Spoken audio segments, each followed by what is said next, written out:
Baik, terima kasih Bu Pimpinan. Assalamualaikum warahmatullahi wabarakatuh. Selamat sore, salam sejahtera untuk kita semua. Yang terhormat Bapak Ibu Ketua dan Wakil Ketua Pimpinan Komisi 10 DPR RI, dengan rincian rupiah murni non operasional sebesar 51,69 triliun rupiah, rupiah murni operasional sebesar 3,13 triliun rupiah, badan layanan umum sebesar 161,43 miliar rupiah, dan pendapatan negara bukan pajak sebesar 9,48 miliar rupiah.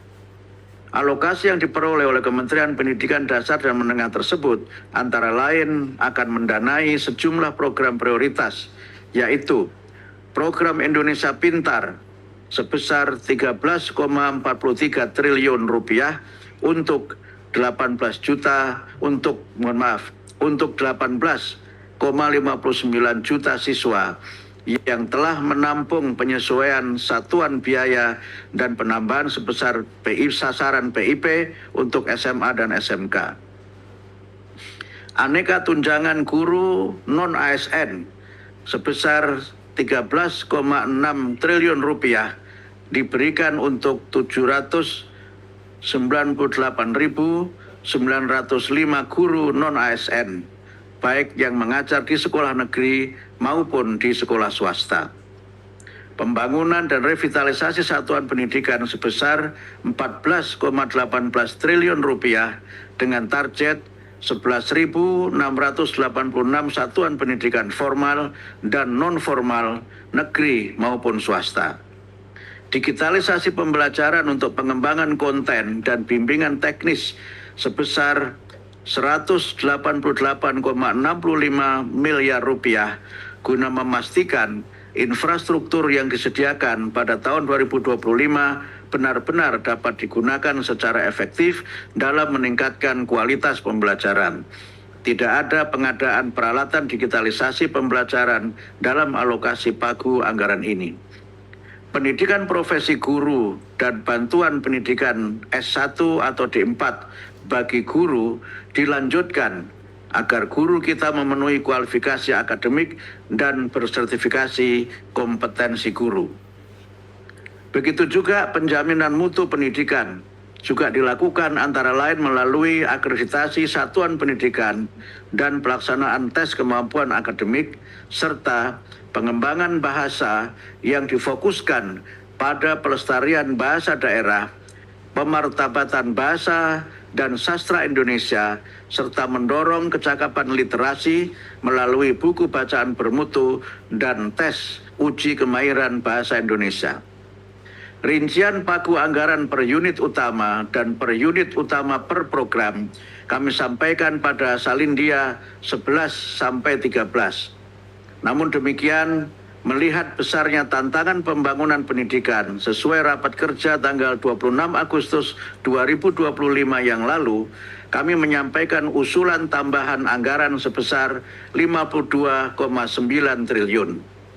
Usulan ini sudah kami sampaikan kepada Kementerian Keuangan, Kementerian PPN Bappenas, dan Kementerian Sekretariat Negara. Rincian usulan tertera pada Salindia 18-20.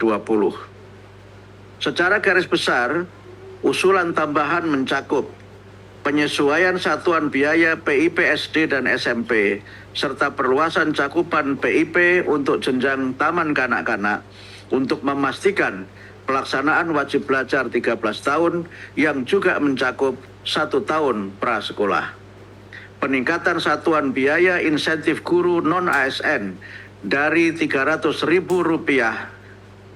per bulan menjadi Rp500.000 per bulan per guru. Penambahan sasaran program pembangunan dan revitalisasi satuan pendidikan, khususnya bagi sekolah-sekolah dengan sarana dan prasarana terbatas, rusak, dan terdampak bencana. Mendukung pelaksanaan KKG dan MGMP. Mempercepat pelaksanaan digitalisasi pembelajaran untuk meningkatkan kualitas pembelajaran dan menguatkan guru dalam memfasilitasi pembelajaran STEM guna membekali anak-anak agar lebih siap, kompetitif, dan produktif di masa depan. Mengakselerasi penguatan pendidikan vokasi untuk meningkatkan kepekerjaan lulusan pendidikan vokasi dan penguatan pendidikan khusus dan pendidikan layanan khusus guna memastikan akses pendidikan dasar dan menengah yang inklusif atau tersedia untuk semua kalangan. Bapak Ibu anggota Komisi 10 yang kami muliakan. Lebih lanjut kami sampaikan pula pagu anggaran dana alokasi khusus bidang pendidikan tahun 2026. Berdasarkan surat bersama pagu anggaran tahun 2026, 24 Juli 2025 ditetapkan total DAK non-fisik seluruh bidang sebesar 150,7 triliun rupiah. Dari jumlah tersebut, hasil multilateral meeting 8 Agustus 2025 menetapkan 130,8 triliun rupiah untuk DAK non-fisik pendidikan, yaitu untuk bantuan operasional satuan pendidikan dan aneka tunjangan guru ASN daerah. DAK non-fisik pendidikan masih memerlukan tambahan sebesar 4,1 triliun rupiah, khususnya untuk guru non-ASN yang diangkat menjadi ASN P3K 2024 serta yang lulus sertifikasi profesi guru tahun 2025. Sementara itu, DAK fisik bidang pendidikan belum tercantum dalam SBPA 2026, sehingga kami mengusulkan pula tambahan anggaran untuk DAK fisik bidang pendidikan tahun 2026 sebesar 5,73 triliun rupiah untuk peralatan pendidikan dan media pembelajaran. Rincian kebutuhan anggaran DAK bidang pendidikan kami sampaikan dalam Salindia 33 dan 34. Bapak Ibu pimpinan dan seluruh anggota Komisi 10 yang kami muliakan. Demikian penyampaian kami terkait rencana kerja dan anggaran Kemendikdasmen dan dana alokasi khusus bidang pendidikan tahun anggaran 2026.